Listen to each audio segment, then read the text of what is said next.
అందరికీ జై హింద్ అండి. కామెంట్ రూపంలో సార్ నేను రన్నింగ్ కోచ్ అవ్వాలనుకుంటే దానికి డీటెయిల్స్ గురించి చెప్పండి అని అడుగుతున్నారు. సో దీనికి ఎడ్యుకేషన్ పరంగా ఇంటర్మీడియట్ క్వాలిఫికేషన్ ఉండాలండి. స్పోర్ట్స్ పరంగా డిస్టిక్ లెవెల్లో ఫస్ట్ సెకండ్ థర్డ్, లేదంటే స్టేట్ లెవెల్లో ఫస్ట్ సెకండ్ థర్డ్, లేదంటే నేషనల్ పార్టిసిపేట్ చేసిన విద్యార్థులు ఎవరైతే ఉంటారో దీనికి ఎలిజిబిలిటీ వస్తారండి.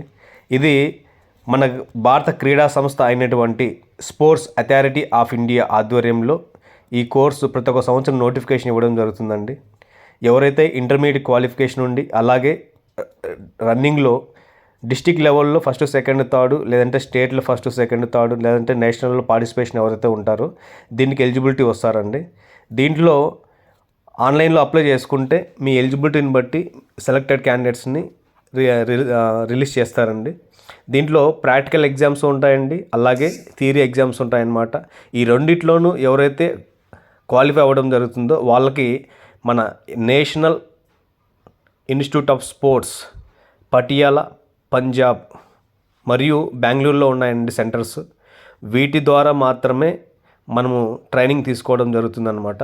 ఎవరికైతే ఈ ప్రాక్టికల్ ఎగ్జామ్స్లో మరియు ఎగ్జామ్లో క్వాలిఫై అవ్వడం జరుగుతుందో వాళ్ళకి ఎన్ఐఎస్ సర్టిఫికేట్ అని చెప్పేసి ఒకటి ఇస్తారండి. ఇప్పుడు నేను చూపిస్తున్న సర్టిఫికేట్ అలాంటిదే అనమాట.